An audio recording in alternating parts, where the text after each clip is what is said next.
नमस्कार फ्रेंड्स, मु पीके आपण मानकु स्वागत करुच्ची पीके भाई न्यूज यूट्यूब चैनल को। राशन कार्ड को नहीं आसिला बहुत ही बड़ खुशी खबर जहाँकि आपणकर जानी रखा उचित। तो कौन आसी संपूर्ण अपडेट चलतु जाना वीडियो माध्यम ता पूर्व चैनल नुआ थिले एबे पीके भाई न्यूज यूट्यूब चैनल को सब्सक्राइब कर साइड रे थिबा बेल आइकन को प्रेस कर दियंतु जहाँफल समस्त खबर अपडेट ये चैनल माध्यम आपण माने पाई परिबे। एबे चलतु जा संपूर्ण वीडियो उपर को। केंद्र सरकार प्रति मासरे देश रे प्राय 80 कोटी लोकों को राशन जुगाउचंती।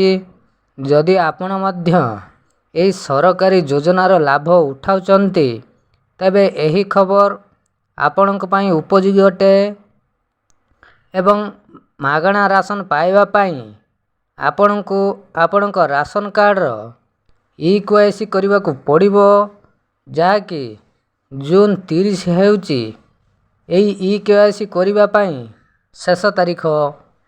तो जे माने ई-केवाईसी ए पर्यंत करि नांती सेमानकर शेष तारीख हेउची जून 30 तारीख।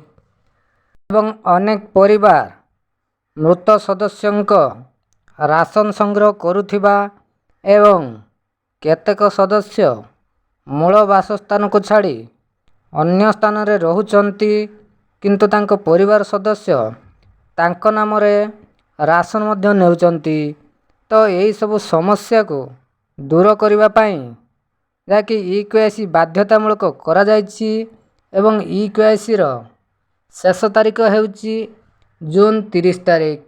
तो यह तो थिला आपण मानक पई बहुत बड़ अपडेट न्यूज। एही बड़ी इन्फॉर्मेटिव वीडियो पाइबा पई आम चैनल पीके भाई न्यूज यूट्यूब चैनल को सब्सक्राइब करी साइड रे थिबा बेल आइकन को प्रेस कर दियंतु जहाँ फल समस्त खबर अपडेट चैनल माध्यम आपण माने पाई परिबे।